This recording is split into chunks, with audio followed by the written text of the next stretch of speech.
Okay. Can you see me? Yeah. Yeah. All Okay. right. Okay. Hello, everyone, and welcome to another episode of the Fibroid Doc. And sorry about the technical glitches, but here we are a few minutes late. But nevertheless, we're off to talk about fibroids, food, and reversing chronic disease, and all sorts of good stuff. And I have a very special guest today, Dr. Catherine Tumer, who is a board certified family medicine doctor and a community health physician. She wears many hats as a coach, a consultant, and I am going to let her actually introduce herself a little bit more. Hello. I am Dr. Catherine Tumer. I'm a family medicine and community health physician who founded health, wellness, and weight loss centers and recently launched the course, Total Wellness and Weight Loss, which is a self-paced course including live expert coaching for the year of 2022. Awesome. So we'll definitely talk about that in a little more detail. But today I wanted to chat a little bit about fibroids and the relationship to food, and sort of more globally, just what we eat and how it is related to chronic disease. So in my practice as a gynecologist, I see a lot of women with fibroids, and this is a passion of mine. That's the Fibroid Doc. And, we can't always control what happens to us sometimes in terms of the cards we're dealt with when it comes to health, especially if things run in our family, like diabetes or high blood pressure. Fibroids is one of those things. So we may not be able to deal with, if something like that is in our genes, but certainly we can control what we eat and how it is related to such chronic disease. Do you agree with that, Dr. Toomer? I absolutely agree. Yeah. Yeah, go ahead. Oh, no. I was just saying that there's been more sort of attention paid now to what we eat and how this is really of great importance and how we can actually reverse chronic disease. And sometimes I consider fibroids as one such thing because it runs in families, grandmothers, mothers, and now this generation of patients. And there's very little information really known of exactly how this comes about. But the one thing I have found is that we can sort of control what we put in our mouths and how that affects chronic disease. So I wanted your input on that, and if you want to share, a personal story or anything like that on how you see the relationship between food and chronic disease. Okay. Well, with fibroids especially, hormones play a huge role in developing fibroids. And so when we're dealing with packaging that can be converted to estrogen-like products in our body, when we eat red meat from animals that have been fed hormones, when we drink milks that have come from animals that have been fed hormones, those things affect our bodies.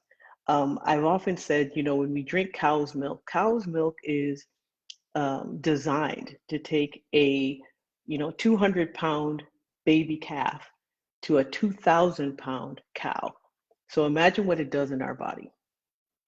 And so, so all those things make things grow where they're not supposed to. And one of those places is in our uterus, which is, for those of you who are listening who are not quite sure what a fibroid is, it's actually like an overgrowth of muscle within the uterus. And it may seem like, oh, it's just muscle, but those fibroids can become cancerous. And so it's also very important, to try and prevent them. And so getting them, well, a lot of it is genetic, but some of it can be exacerbated by diet, but it can also be prevented by diet because leafy green vegetables tend to prevent the production of fibroids. And then when you add in the combination of weight and fibroids, and I know it's very easy for a lot of us who were overweight. I was overweight, and I know how it feels when you go to a doctor and they just say, "Well, you need to lose weight because that's the reason you're having an issue," without having it explained why. And one of the reasons why obesity or being overweight can affect fibroids is because adipose cells, our fat cells, produce estrogen, and estrogen makes fibroids grow. So the more, the more weight we're carrying around, the more at risk we are of developing fibroids. So those are lots of linear connections between food Yeah. and fibroids. Yeah, I think that's a great point. I think patients are often like floored when I say that, a lot of Mm-hmm. our extra weight is converted to estrogen. And, Mm-hmm. in general, we're so adverse to taking pills or birth control pills or estrogen containing pills or hormones or all of that. But yet in our own bodies, we're just carrying around all this extra estrogen that can then act on, fibroids and cause uterine cancer and can also increase our risk for breast cancer. And Exactly. so it's, just stepping back and looking at a more kind of a global view of it, not just fibroids, but this month is Diabetes Awareness Month. And so, Mm-hmm. just chronic disease in general, I think Yes. can really be changed, reversed, prevented by, by choosing carefully, the foods we eat. Mm-hmm. So Yeah. I was wondering if you could give us, like kind of from your own life and the work that you do, what are some Mm-hmm. top three sort of guiding principles when it comes to the food that we put in our mouth? Like, what would you Okay. suggest that we do? Well, first of all, you're talking to someone who was an insulin dependent diabetic at one point, and Mm-hmm. I reversed that by losing 60 pounds. Now, over the years, as I've tried to lose more weight to try and keep my blood sugars under control, it's become more and more difficult. I'm now 56, and so at this point, I am struggling. Even though I've lost another 20, I'm still struggling to kind of keep my diabetes under control. Um, Mm-hmm. and so it's at this point now where you decide, okay, how much more can I do, or should I take medication? And so um, you can use food as a medication, and that's essentially what I did, by increasing protein, by decreasing carbohydrates. And but those proteins are where you've got to be careful, especially where fibroids are concerned. There are Mm-hmm. plant-based proteins. There are combinations of, non-meat combinations that create the same protein. But it is very difficult to get the protein you need for those of us who do eat meat, and I do. But it's Mm-hmm. just a matter of doing it in a way in moderation. And so, Sure. food does affect chronic disease. I mean, you have a lot of chronic diseases created through inflammation. And inflammation is caused by usually refined carbohydrates like sugar, white bread, Right. potatoes, that sort of thing. And so, you can eat your way to wellness just as you can eat your way to illness. We learned a lot about how we can eat our way to wellness, but not how to get back from it. And That's so, right. but the more colorful your food is, the better it is for you. Mm-hmm. Right. Okay. That's great. And what are a couple of mind um, set shifts that people have to make if they're really trying to change? I know some patients are like, well, I'm already 300 pounds. It's like, forget it. Like, it's going to be really, really hard to climb back now. Or, well, my family eats, this way, and, I can't like cook separate things for myself. Or, I hear all of these things, when I try to counsel patients on more healthy eating. In your experience, what are some key like thought switches that people need to put on or change in order to be empower themselves to do this? Well, one of the things that people need to do is not take on the identity of their diagnosis. Mm-hmm. Being a diabetic or having diabetes, we always say I'm a diabetic, but you have diabetes and you cannot have diabetes. Who you Good are point. is who you are. And so, because you can, if you once you take on that identity, sometimes it's hard to get out of the identity because that becomes who you are. So as it goes away, then you're sort of lost. And so it's really important. And you think that's not the case. You think, if it's something that's not good for you, you don't want to be that. But it really is important to recognize that you are who you are. And I read something once that, having a chronic illness is hard. Reversing that chronic illness is hard. Choose your hard. And That's a great. so that's, so it can be reversed, but it takes small steps and it takes consistent steps. And sometimes it's not necessarily a straight line. It's usually a zigzag. And you just want to make sure that the steps forward outweigh the steps back. And so it's just really, really important to just to know that it's possible. You know, you can do it. And also get treated. When you have underlying chronic disease that can be treated, your body fights it. And so sometimes what it takes is medication just to give your body a rest so that the rest of your organs and rest of your systems can catch up. So that as you're progressing, your body's in its normal state, even if it's with medication, but then you can work on other things to sort of take over, like building muscle. Muscle is the best diabetic mechanism out there. But it's very hard to get to that point if your blood sugar, if you're constantly fighting high blood sugars. So sometimes just taking medication for a while until you can get to the point where the rest of your systems can take over is beneficial. The other is thyroid. Once your thyroid's out of whack, it's very, very hard, if ever. I don't know if I've ever heard of a case where someone has been able to reverse, hypothyroidism. Yeah. So taking medication is not a bad thing. Your body needs it. It's a natural hormone. It just happens that we have the technology to replace it. And so what that does is it gets your body back into what's called homeostasis so that the rest of your systems can catch up and do what they're supposed to do. And you'll just feel so much better. Yeah, I love that last point, especially about doing what you need to do to acutely, temporarily, get your body back into homeostasis or a good functioning level before you move forward into working on long-term outcomes, such as, weight loss or increased exercise.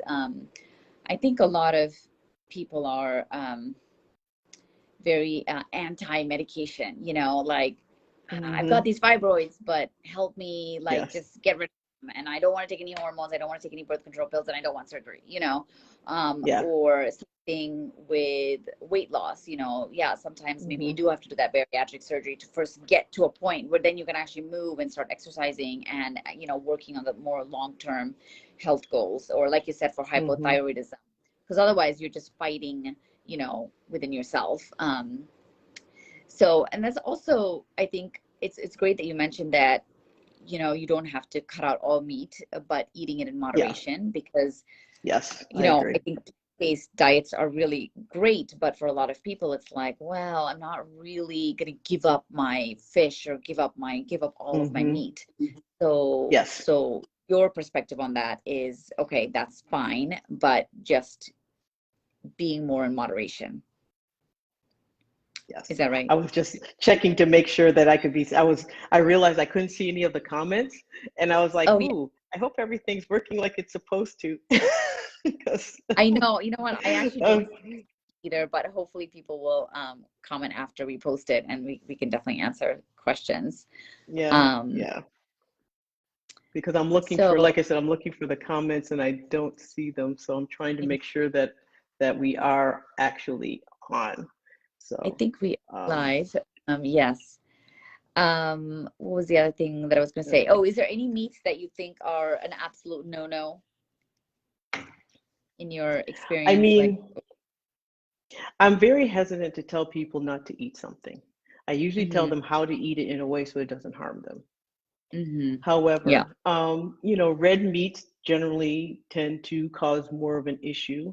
And that's basically mainly because it's a larger animal, so it contains more hormone in its meat. So even though, chickens and turkeys and, they get hormones as well, it's not as much simply because the animal size is smaller. Mm-hmm. But you can get, naturally fed um, animal Fed. byproducts. So that's why grass fed, cow, beef is better than, generally eating smaller animal meat is better, like goat, Mm-hmm. lamb, simply because the fat content's lower, the hormone levels are usually lower. Most people don't worry about trying to get, a fat goat. So they don't feed them as much hormones to get them fat like they would a cow. Yeah, Um, that's right. and then, when you start looking at fish, for example, fish Yep. is another thing, if it's natural fish versus whether it's a farm raised fish, and then you have to, take things into consideration like iodine and other things. But Mm-hmm. the need for protein usually outweighs all of that. Yeah. And Yeah. so you just eat it in moderation. And if you can get away with not eating red meat, that's good. If you can get completely on a plant-based diet, that's even better. If you can go vegan, I've never met a diabetic vegan ever. I personally Okay. cannot be a vegan because I love my cheese and eggs, Yeah. but Yeah. that is the way to go. If you truly want Yeah. to reverse everything, vegan is actually the way to go if it's done Yeah. properly. Yeah. Okay, great. So, I mean, we've just finished Thanksgiving and Christmas, and the holidays are coming upon us. And I know you actually, I think, have a course recently or a webinar that talks Yes, about kind of holiday eating. So, can you tell us a little bit more about yes. that? Well, what I do is, I mean, I lost, 60 pounds 20 years ago, had to keep it up, obviously to stay well. And so I went through a lot of holidays, and I'm from a family where we feed each other. We show love through food. We have gatherings around food. And so, it's very difficult to manage sometimes, especially when people cook things just your favorites just for you. You can't not That's eat right. it. So, exactly. So, the way I've done it is I just created a protocol that I use for myself, and I realized other people could use it, so I put it together and I share it. And essentially, what it is, it's focusing more on vegetables and proteins rather Mm-hmm. than on the carbohydrates, but you still enjoy those carbs. But it's not that you avoid them or eliminate them. You just change the order that you eat them, so that Mm. you can enjoy the day, and it's really just tricking your body into focusing so much on protein that it forgets you're eating the carbs. And Yeah. the reason that's so important is because, carbohydrates are what drive our fat production and drive our appetite. So it's really important to manage them. Right. Right. Great. Yeah. Awesome. So, where can people find you? And if you can tell us where you're on social media and how people can work with you if they're more interested Okay. in kind of the relationship between food and chronic disease, fibroids, diabetes, whatever it is. Okay. Well, like I said, I founded health, wellness, and weight loss centers, and the importance is in that order. And so what I do is I use health and wellness to um, I maximize health and wellness through weight loss, and then optimize weight loss through health and wellness. So it's really important that you pay attention to health. I mean, Mm-hmm. a number on a scale does not say whether you're healthy or not.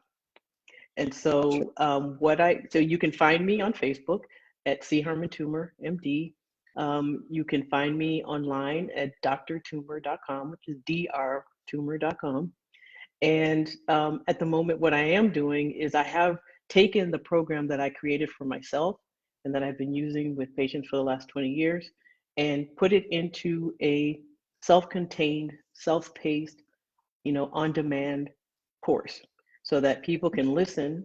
And it is more listen-based. And the reason is many of us exercise and listen to podcasts or drive in our car. So it is more of like a podcast style Mm-hmm. rather than video heavy, which Got is it. creates a video, it has to be more visual, and it's hard to do that when you're doing other things. And so you can Yeah. kind of kill two birds with one stone. And so it's the on-demand course that is mostly audio, and then there'll be live Q&As throughout each month, and there'll also be live expert guests coming on to speak about different things like hypnosis for weight loss, using exercise for, health, sexual health, and how that affects our wellness. There's, and also the 3 courses that I have, one's for people who are beginning, whether it's new or starting over, and one for women over 40, because as you know, as hormones are different. And those are things that have to be addressed very specifically for women who are, worried about what menopause will do, is doing, or has done. And then the third is for men, because there are very unique issues that men have when it comes to weight loss. And anyone who's tried to lose weight with their husband can tell you how annoying it is that men seem to be able to lose weight very quickly. And that's because of certain hormonal differences and physiologic differences that makes it easier for them. So that's been separated out so that, 1, we don't get frustrated, and 2, they can have something specifically for them. And that you can find, you can just go to my page on Facebook or go to my website, and I'll have that information there. Awesome. Well, thank you so much for sharing your knowledge and wisdom and all that information, and yeah, coming on today, and really appreciate it. And yeah, thank you to everyone for watching. Well, thank you for having me. Yes, yay, you're welcome. And we'll be in touch. All Okay. Right, bye. All right, bye. I think you will have to end it. And I'm trying to see how, for some reason, it just kind of, there we go, end. Ended it.